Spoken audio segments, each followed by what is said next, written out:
What is going on guys؟ چطور بچه به نشستم خیلی خوش اومدید. این ویدیو یه آموزش بسیار جالب و خیلی باحال هستش برای شما.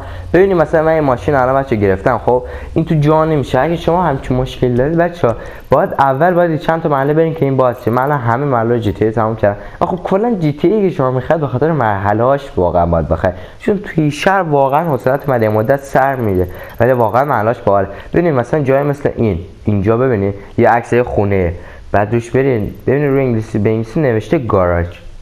اینو میزنید، خب میرین جای این گاراژتون، بریم بزنید. من الان برم اونجا، پس زمانی که اونجا میرم تا موقع ویدیو لایک کنید، کانال رو سابسکرایب کنید و بریم که برسیم به اونجا.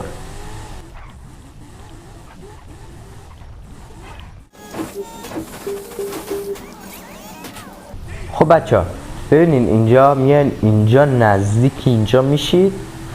حالا چه این با هر شخصیتی شما وارد گاراژ فرق داره، یعنی فکر نکنید که همشون اینجا، نه، این با هر شخصیت که وارد بشید گاراژتون فرق داره. و اما یه چیز دیگه هم بگم بچه‌ها، توی جی تی شما نمیتونید خونه بخرید. وقتی که مأموریت برید، بعد چند تا مأموریت خود بازی بتونید چند تا خونه میده و خونه‌تون عوض میشه. مثلا الان خونه فرانکلین که قطعا دیدید چقدر با کلاس این خونه دیگه شده و اون خونه دیگه‌شون که همینجا بود. و میاد اینجا و دکمه سمت راست دی پد رو میزنید که اون بالا هم سمت چپ، این بالا گوشه سمت چپ بالا نشون داد، وارد گاراژتون میشید و هر ماشینی که از طریق اینترنت سفارش بدید میاد اینجا و یه ماشین زرد خوشگل رو هم میبینید. و حتی میتونید داخل بیرون هم میتونید ماشین بیارید این داخل. ولی خب من میرم از داخل اینترنت ماشین سفارش میدم و میارم داخل گاراژ. هیچ کار اضافه ای هم نمیخواد انجام بدید، تنها همینه. تنها راه گاراژ خریدن، چون مأموریت برین خودش که براتون باز نمیشه، باید خودتون برید بخرید.